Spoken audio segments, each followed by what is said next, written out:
So basically, a framework is nothing but it's a set of instructions, guidelines we're going to follow to arrange your code in a proper folder structure.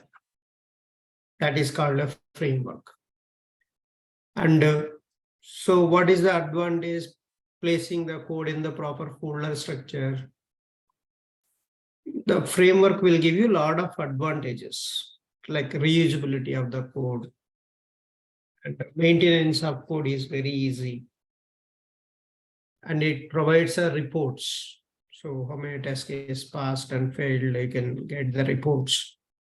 Along with reports, you can get the logs and screenshots.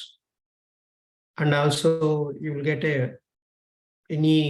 even non-technical people also can go and write the code easily. So that much easy.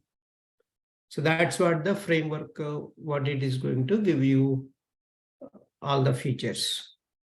Then what are the different type of frameworks we have? So we have data-driven framework, keyword-driven framework, hybrid framework, and third one is a BDD Cucumber framework. So BDD Cucumber framework is there. Another fourth one that is also another famous framework in the market. What is meant by hybrid framework?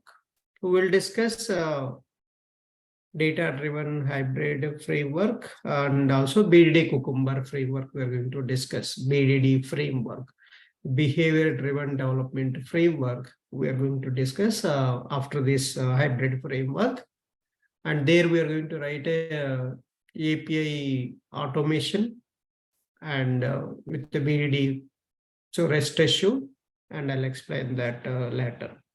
First, let's understand what is meant by hybrid framework. So hybrid framework is nothing but just a combination of different built-in frameworks and customized frameworks along with a page object model design pattern. Page object model design pattern.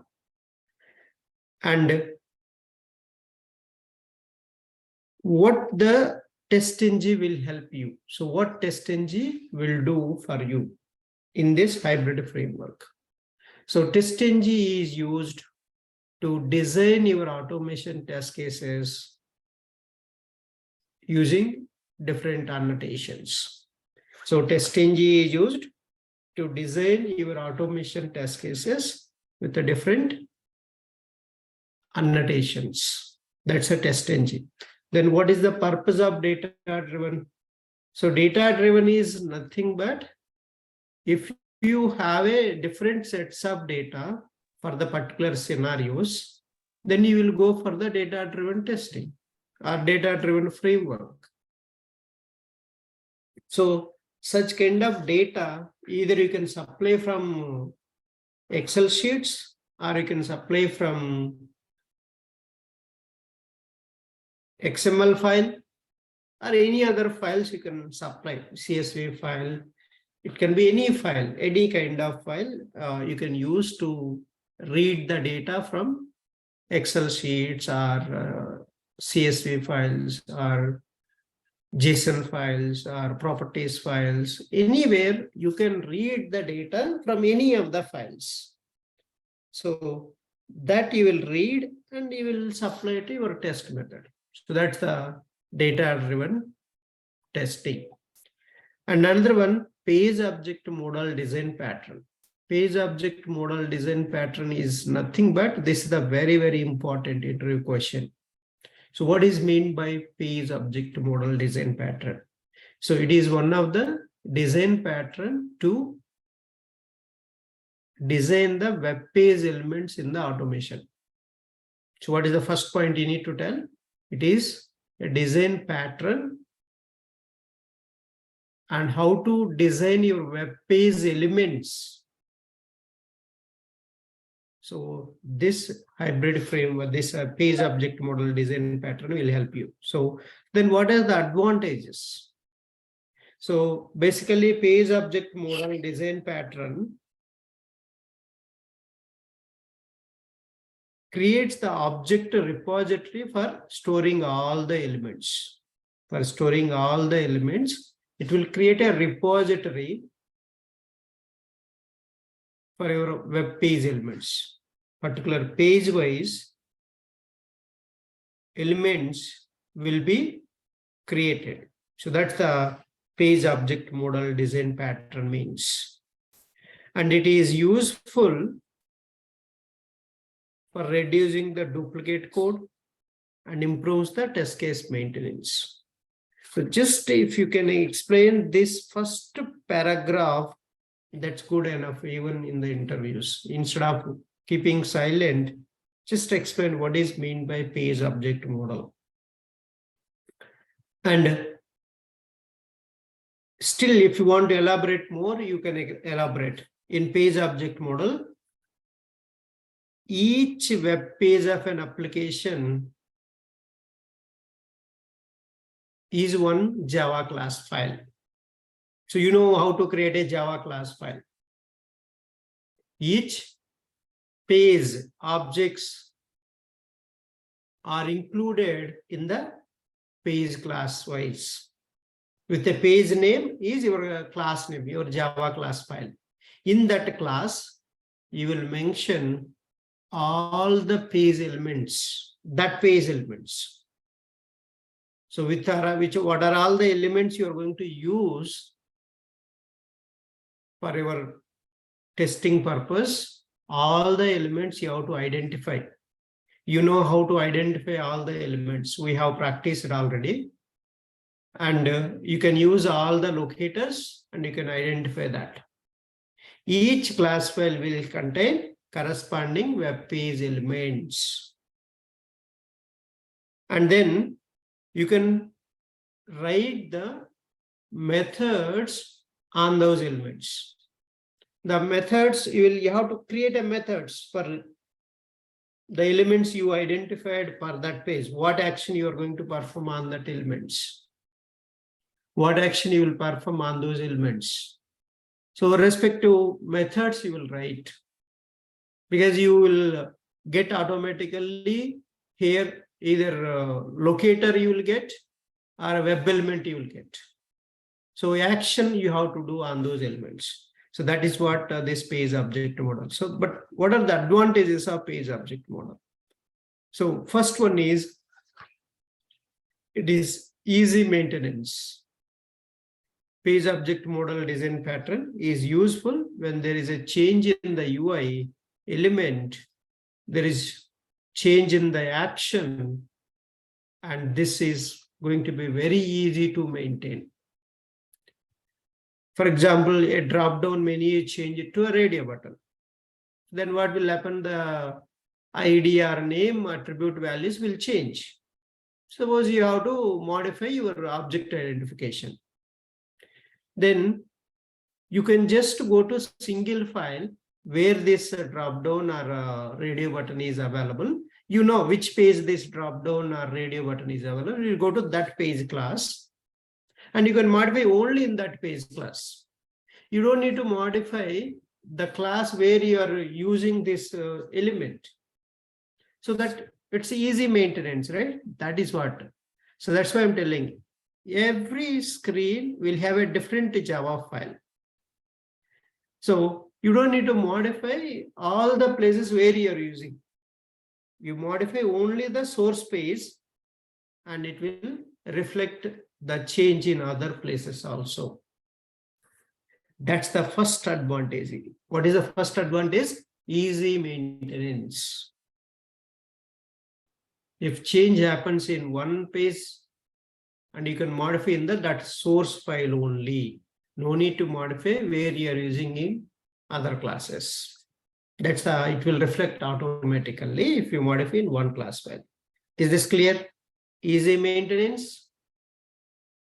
Second one, reusing the code. So reusing the code means so every screen is independent. And you can use the methods, even other test cases also. The same page method, you can use in other cases also, other pages also. So no need to rewrite the code. So it saves the time and effort. That's why you can reuse the code. And another one, readability and reliability of the scripts. So when all the screens have independent Java files, one can easily identify. So the action belongs to which class file. And so you can navigate to that Java file and you can modify whatever the change you want, or you can call this so in different class files. So easily you can read, okay, this method belongs to which class file. You can easily navigate and you can so see that definition of that method also. So that's the calling process and definition. You can easily read that properly. So that's the 3 advantages of page object model. So what is a page object model? It's a design pattern in Selenium which provides the object repository for all web elements, which provides object repository for all web page elements. And it is easy to maintain, reusability of the code, and readability and reliability of the test scripts will be available. So for each page class, one Java file you will create. And in that file, you will mention that page class objects and respective methods you will write. Page wise, every page, if you have 10 pages, 10 page classes must be there. You cannot put other page class in the same page. So that is what we are going to do here. The page object model. How you can implement this page object model? There are 2 ways. One is plain page object model, and second one is page factory class. Plain page object model, you can just write public static final by element name equal to by dot locator value. So you can give the element name here and equal to by dot locator value. And you will write all that page elements one by one, like in this formula. Basically, these are variables, right? This is a variable, right? Will you agree? This is the variable. So what this by dot locator returning? A by type. See that access modifier, static, final, data type, variable name equal to value. This is a final static variable. Right? This is the static variable, final static variable. So nobody can change this value. If they're trying to modify the value, they cannot do that. Why? I made a final. So that's this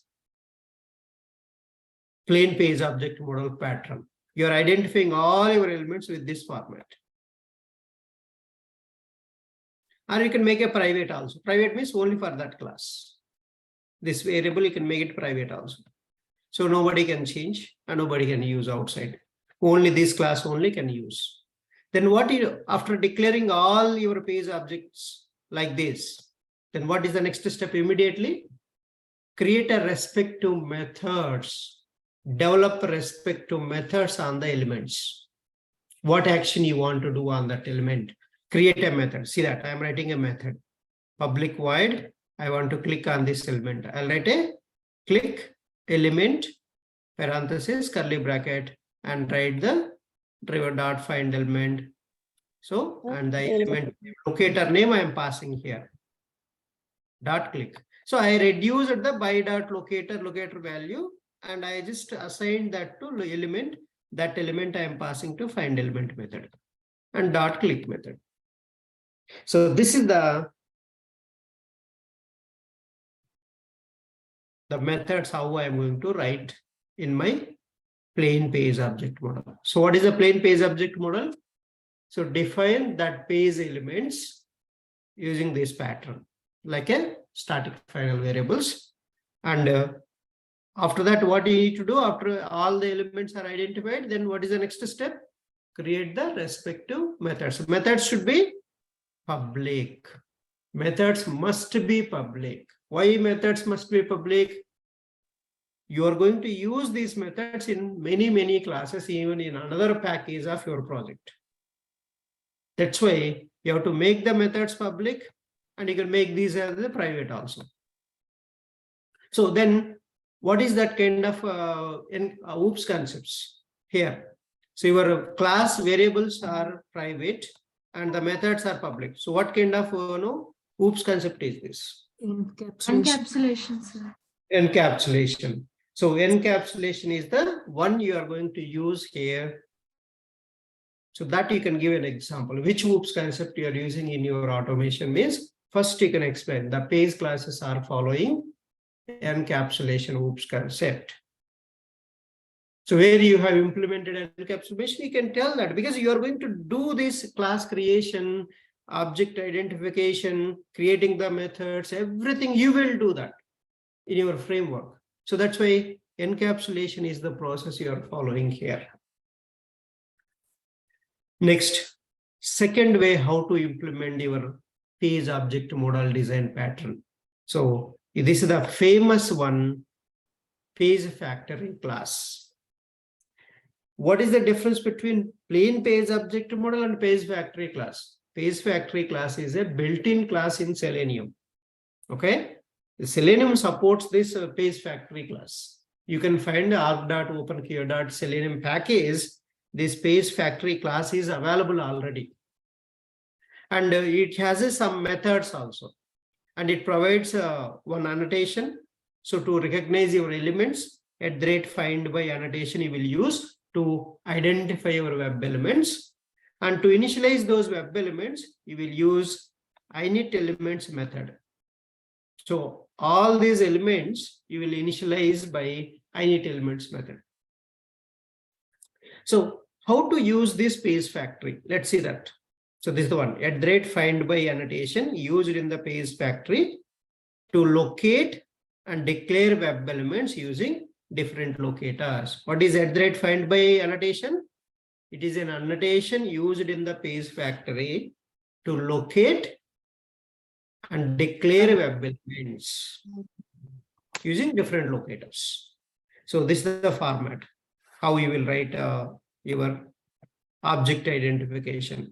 @find by bracket locator equal to locator value. Then below you have to write web element name. You will get the web element directly here. Again, you don't need to write a driver.find element here. Not required here to write a driver.find element again. But here in the plain page object model, you are not getting the element directly. Again, you have to use this is just a by.locator reference. Again, you have to write a driver.find element parenthesis inside, or passing this reference by.locator reference. Then .click you have to write. But here you are getting automatically element name here. That's the difference between normal plain page object model or using page factory class. And these are the locators. We know all the locators: class name, CSS selector, name, XPath, tag name, link text, partial link text. These are the locators you are going to use. initElements method. So it is a static method in the page factory class. Using this initElements method, you can initialize all the web elements located by find by annotation. So you want to initialize them in the different classes. So this initElements method will take care. So because every page you have to write a one constructor. You have to write a constructor. That page class constructor you have to write. That constructor inside, you will initialize this initElements method. Then automatically that page will be initialized. So this is the initElements method, first one. And this is the lazy initialization also. One more concept is there, but so that is not that much important, but fine. See, this is the how you will implement a page factory concept. See, public class name, then you will create the constructor. So this is the constructor, right? Public class name. This is the constructor name, right? Class name and your constructor name is same. The constructor inside, what is the code you need to write? Class name dot static method. So what is the class name here? Page factory dot init elements method, driver comma this. So driver comma this. And at the rate find by, and you are identifying all the elements one by one. See, at the rate find by locator value, private web element name. Okay. This locator belongs to which element? You will write that element name here. Second element, at the rate find by locator equal to locator value, private web element name. See, you'll get a directly element here. No need of writing again driver dot find element here. So this is the one of the best approach people will use. At the rate find by another element. See, like this, all the elements of that page, this page, and you will identify with the at the rate find by annotation. Then after elements identification, what is the next step? Write the respective methods of these on these elements. So this is the one element name dot click method. So this is the how we will design your web page elements. Is it clear? Page object model design pattern? Yes, sir. Any doubts?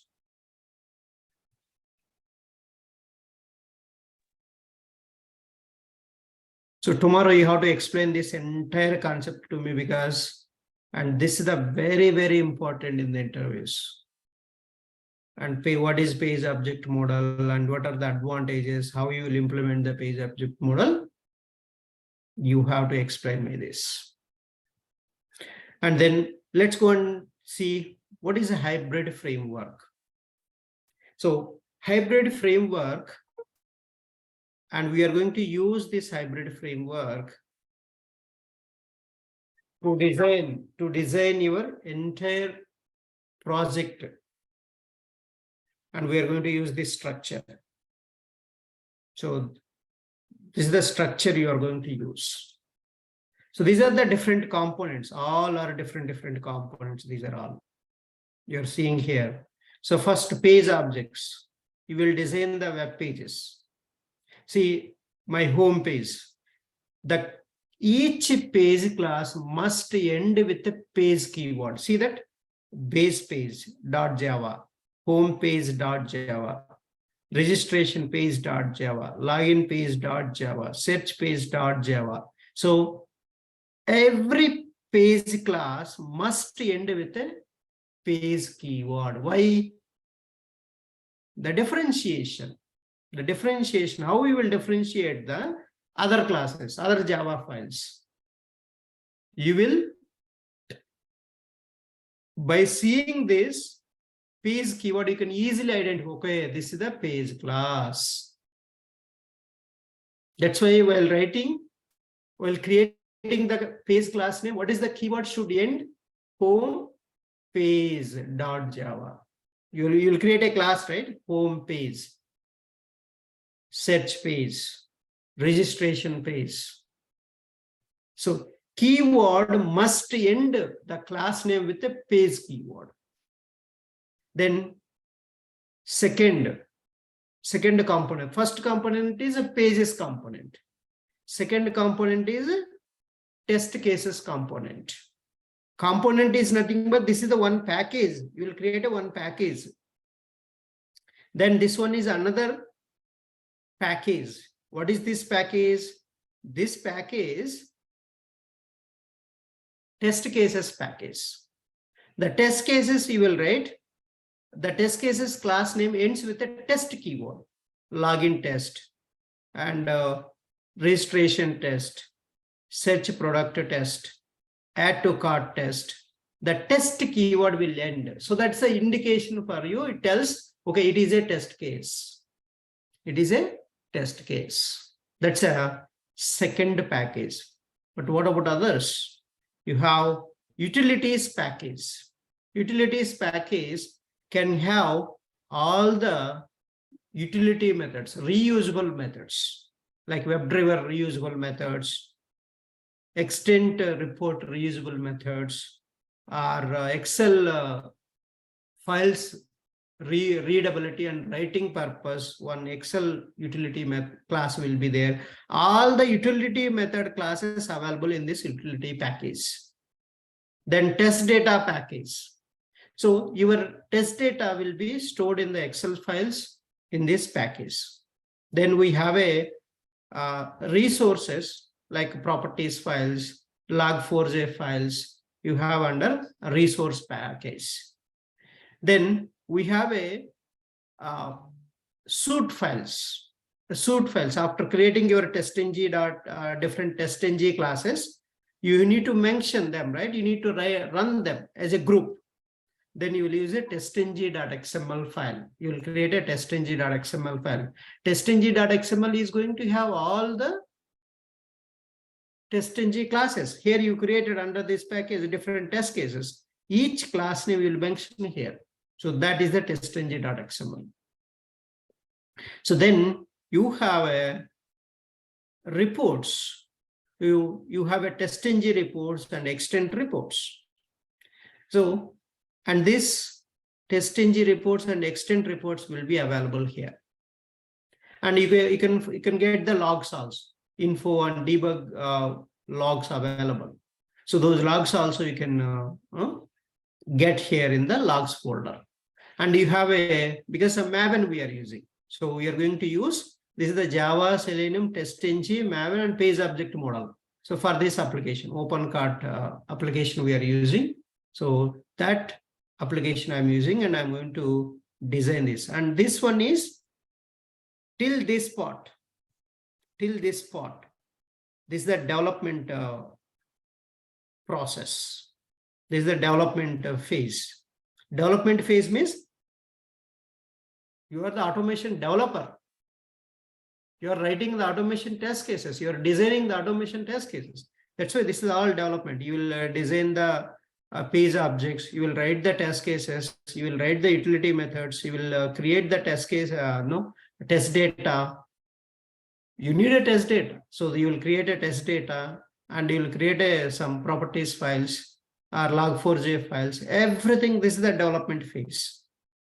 After development and this portion, so testng.xml, pom.xml reports, you will execute them. So you will execute this testng. If you execute, you can execute either through testng.xml or through pom.xml also, because you will mention this testng.xml in the pom.xml. So when you run this, when you execute this, you will get the reports, you will get the logs. See that very meaningful phases I'm showing here.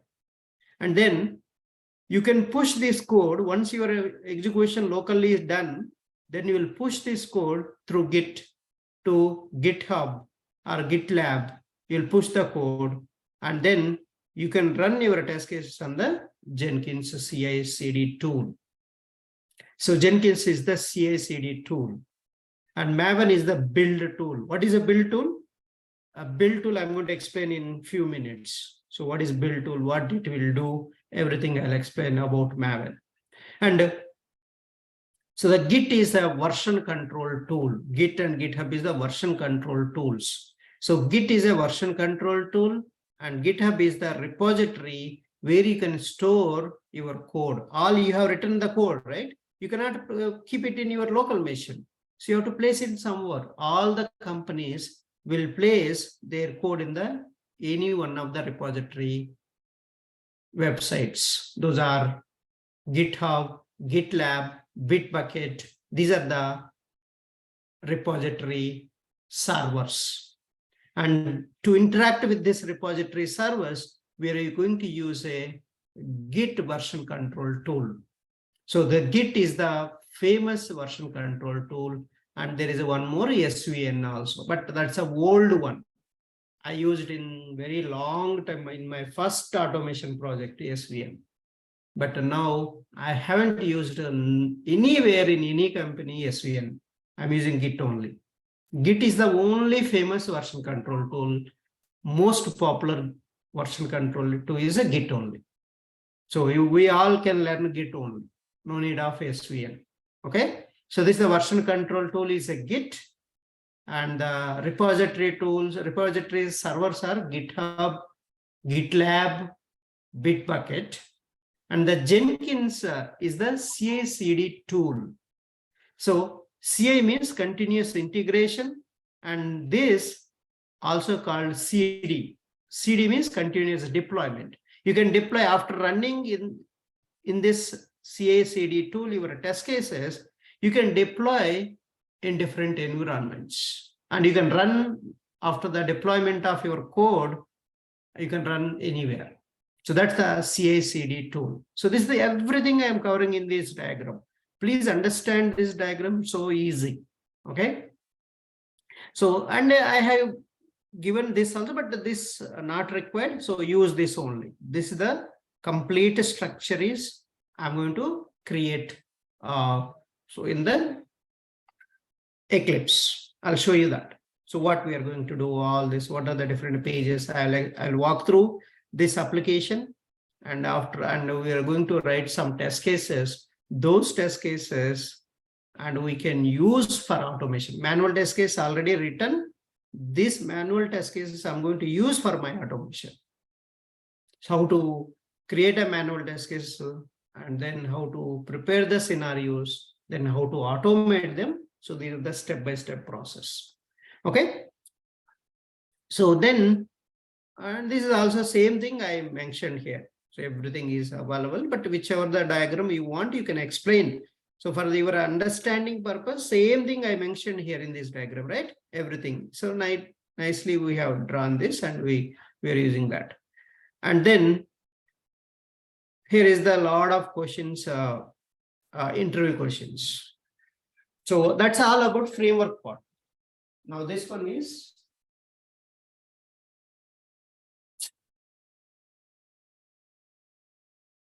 how you used your Java in your automation. That's what the questions I'm explaining here. So Java concept, that is interface concept. And they will ask, how did you implement interface in your automation? Implement. So what is meant by interface?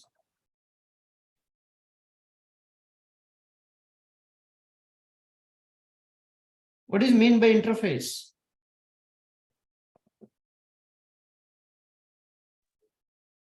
Interface is a blueprint or template. This is one of the class.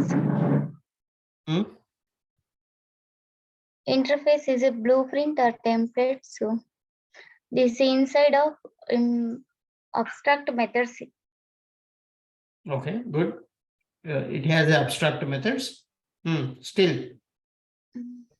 This cannot be instantiated. This cannot be instantiated. What other things will be there in the interface apart from abstract methods? Discrete behavior of the classes. Behavior of the classes.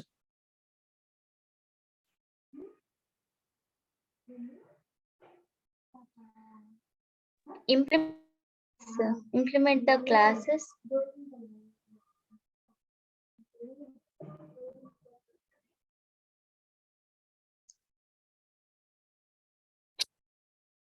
Is the problem? Yes.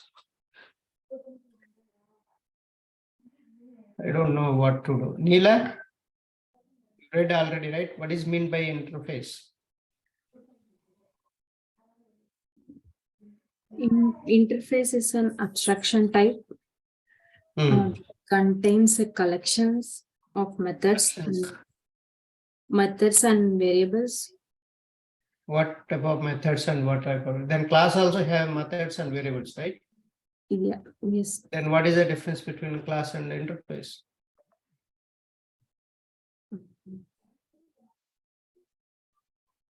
In interface, we do not have the body of the method. We only define the method. What you call that?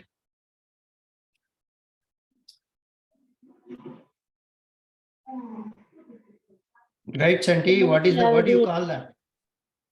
There it doesn't have body. Fine, what do you call that? Only it doesn't have body? What it doesn't have body?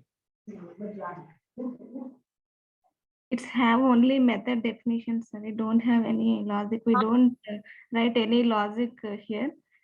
First, we have to create methods, abstract methods in the interface, and we have to Abstract methods. So the interface is going to have abstract methods, constant variables, Default method. default and Static. Static method. static methods. This is the definition you have to give, sir.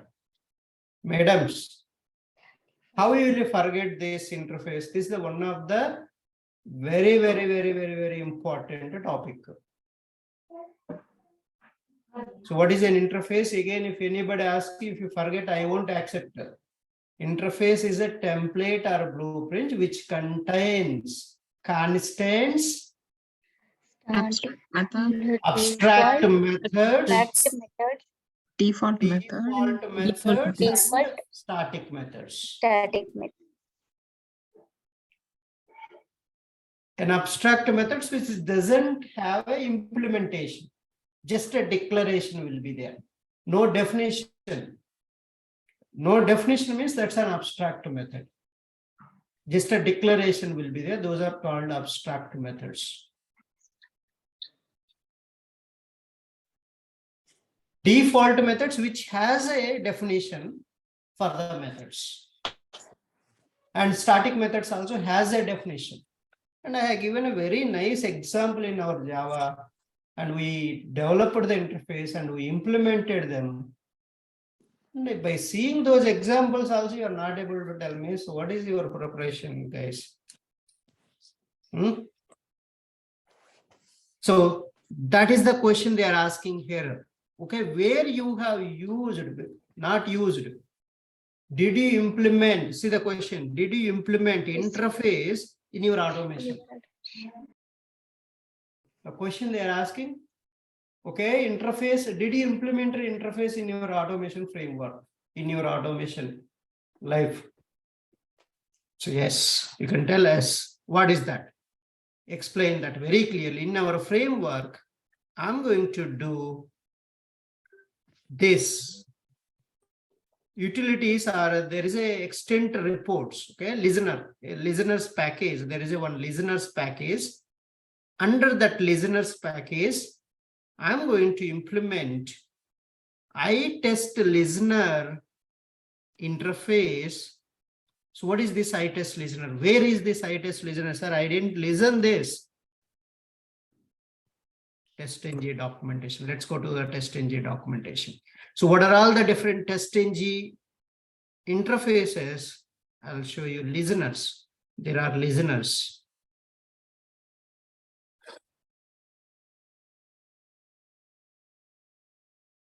See, TestNg listeners.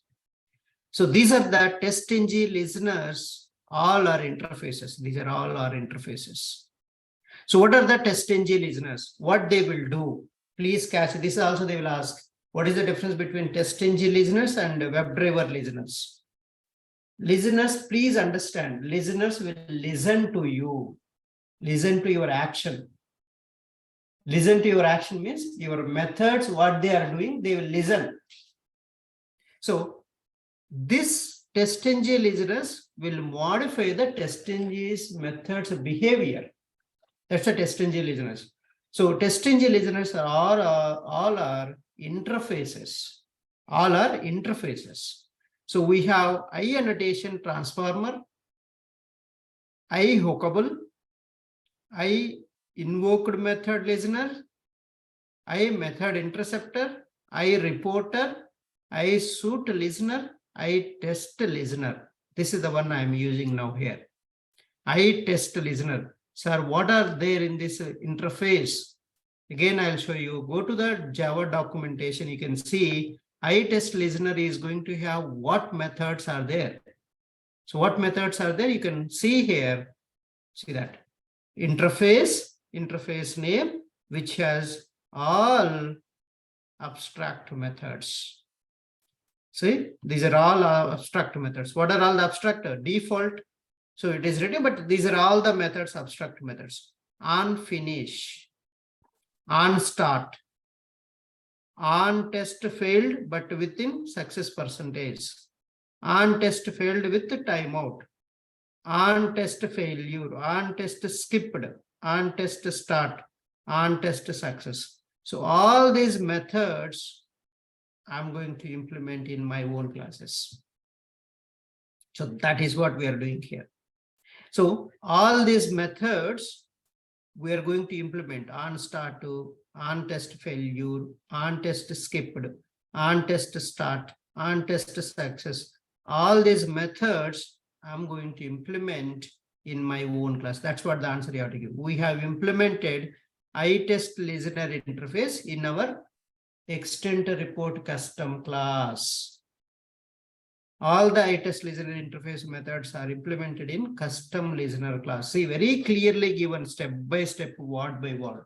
If you can give these statements, more than enough. And tell these methods, what are the methods you implemented?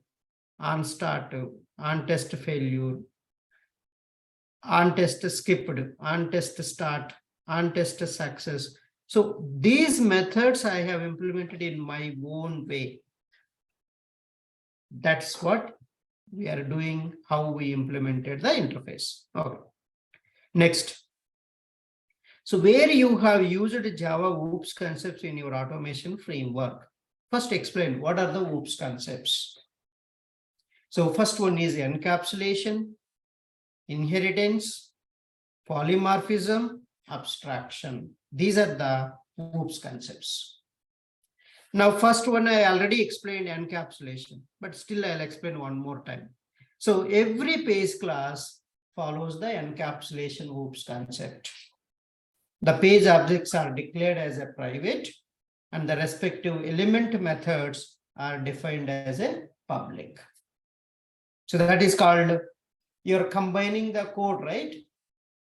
Data and code as a single unit. That's encapsulation.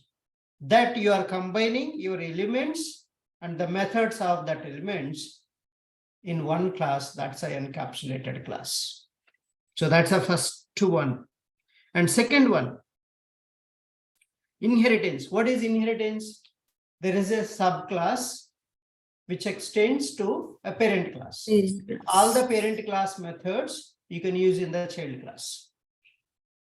So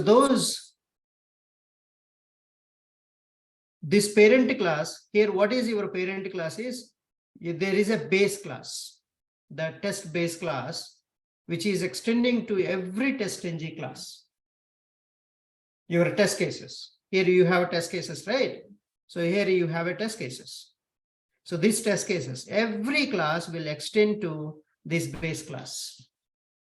So that is the another inheritance you are going to use. And even this extends to this utility class also, your base class. Here I explained very clearly. So your utility base class will be extended to your test cases. This is the inheritance. And also extends to WebDriver action methods, base classes. You're extending. So even this base class will extend to a listener thing also, listener class also. So that's the inheritance concept you are using by default. That's a second OOPS concepts where you have it very clearly given here. Public class search test extends test base class. This is the parent class, which is extending to your child class. So you can explain like this. My test base class is extending to WebDriver utility methods. So every page class will extend to WebDriver utility class. So WebDriver utility extends test base. And then home page extends WebDriver utility methods. So this is the multi-level inheritance also. That's the inheritance concept. Even I explained multi-level inheritance in wait methods also. So WebDriver wait extends a fluent wait, but fluent wait implements which interface? Sir? Wait interface. Wait interface. So that also I have explained. That's another multi-level inheritance. You can give that example also. Any one example they don't want a definition. What is inheritance? They don't want. So where you have used that concept in your automation, give me with example, code. Give me with the classes and what you are doing in that class, what there in the parent class. You explain that. That's what they want in the interviews, not the definition. I'm giving you practicality here. Practically, I'm showing here the code and everything, classes also I'm giving with example. And that's what you need to explain that. Third one, interface. So you can tell even iTest listener also one interface.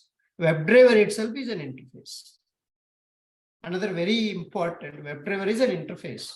WebDriver has all abstract methods which are implemented in the remote WebDriver class. So if you follow our WebDriver introduction classes, I have given the WebDriver 4 implementation, WebDriver 3 implementation. How many of you remember WebDriver 4 implementation? Can you give me WebDriver 4 implementation process? Selenium 4 implementation.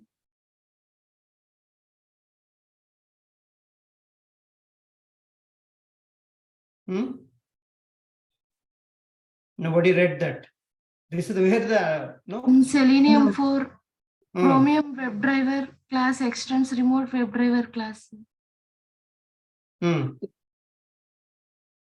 Chromium WebDriver will extend Remote to Edge and Chromium browser, and remote WebDriver will extends to other browsers like Chrome, Internet Explorer, Safari, Firefox.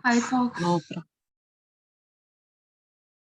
But in Selenium 3, the Chromium web driver class. No Chromium WebDriver class. It won't be there. Remote WebDriver will extend to all the browsers. Okay, but main point you are missing. The main point you are missing that. So this point I'm asking how the implementation comes. So main is a WebDriver implements in the remote WebDriver class. That means public class remote WebDriver implements keyword, then remote WebDriver interface. Again, WebDriver interface extends to which class? What is the interface, the parent interface of remote WebDriver? WebDriver interface. What is the parent interface of WebDriver interface? Some system class. System class. Select class also. Search context. Search context. Search context interface is the parent of WebDriver interface. So search context interface has some methods, WebDriver has some methods, all the methods are implemented in this remote WebDriver class. So please follow that diagram at least, picturization you remember at least that. I have given very clearly search context extends WebDriver interface. WebDriver implements in the remote WebDriver. And you're the main point you are not telling, then remaining all other things you are telling. The base point you are missing. And you are telling remote WebDriver onwards. First base is you have to implement them in the remote WebDriver, right? Otherwise, if they extend also, what will happen? Nothing, right? First you have to implement that. So that implementation means you're overriding all the WebDriver methods in the remote WebDriver class. That's a method overriding. And then wait also one interface. JavaScript executor is another interface. Action is another interface. Takes a screenshot is another interface. These are all the different interfaces in the WebDriver. So what are all the different interfaces in the WebDriver? WebDriver, search context, wait, JavaScript executor, takes a screenshot, and action. These are all the interfaces in the Selenium. So all these are implemented in the respective browser classes. So even browser classes also you are not telling browser driver class. Browser driver, not browser driver class. So please read those browser driver class names. Nothing, just adding that driver keyword for your browser name. You have to tell that no, you have to use that keywords while explaining. This browser name, if you tell, it's not acceptable. Browser name plus driver keyword you add, then combine them and tell the class name. You know the class naming conventions, Java class naming conventions. If you don't know, it's not my fault. Then polymorphism. So where you have used polymorphism. So driver equal to new Chrome driver. This is the line follows runtime polymorphism. Why runtime polymorphism? So this is the parent, and you are creating object for particular browser class, browser driver class. Which browser driver class you create object, then that browser related methods only will get here. That means this is the runtime polymorphism. It is runtime, it is deciding, okay, which object methods it has to invoke. It is deciding at runtime. That's why it is called runtime polymorphism, this line. Already implementation is done. The method overriding is done. Now here, after writing this is the following runtime polymorphism. Why runtime polymorphism? Which browser driver class you create object, that is pointing to this WebDriver reference object. You are storing in the WebDriver reference object. So then method overloading, where you have used method overloading. See, actions class is following the method overloading concepts. So click without parameters, click web element. Context click without parameters, context click web element. Even expected conditions class methods also following method overloading concept. Element to be clickable, by dot locator, locate value. Element to be clickable, web element. See, the method name is same in this class, and what is the change? The parameter names are, parameter data types are different here. So parameter here also one parameter, here also one parameter. But what is the difference? This data type, this parameter data type is a by, and this parameter data type is a web element interface. So this is the all the OOPS concepts, and you need to explain this. So understand and tell them. Even if you by heart also doesn't help you. Okay. So that's what the interface and how we are going to explain the OOPS concepts of you have used in your automation. This is today the topic we discussed is the very hot discussion in the interviews. First interview question they will ask, which framework you are for using? So what is the answer you have to give? Hybrid framework. Hybrid framework. And can you explain your framework structure? Then what you will answer? What are all the different components are there? What is your framework structure? Can you explain what are the different components are there in your framework? Means what is the answer you will give?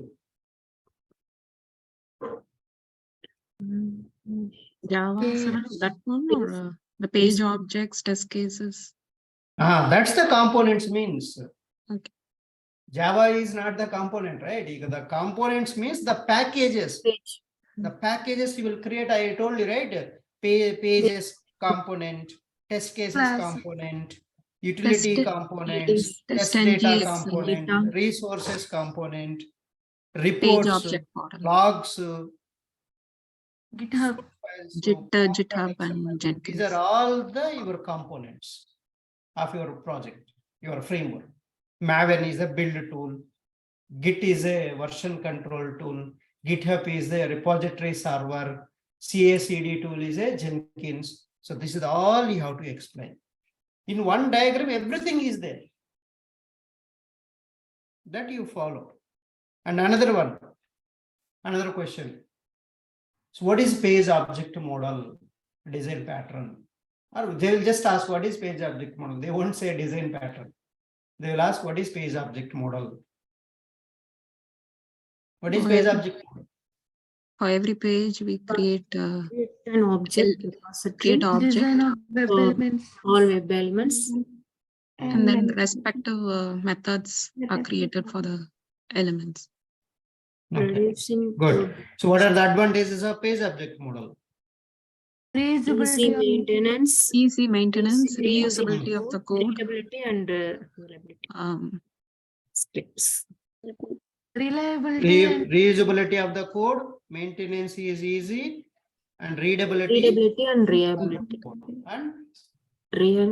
reliability of the code will be there. So that's a very important. This how you will implement your page object model. by page factory class, and another one is Plain page object model. plain page object model. Good. So these are the concepts only we discussed, guys. And today's class is please listen one more time this video and no come back. This is the crucial, and you will expect more interview questions on this part.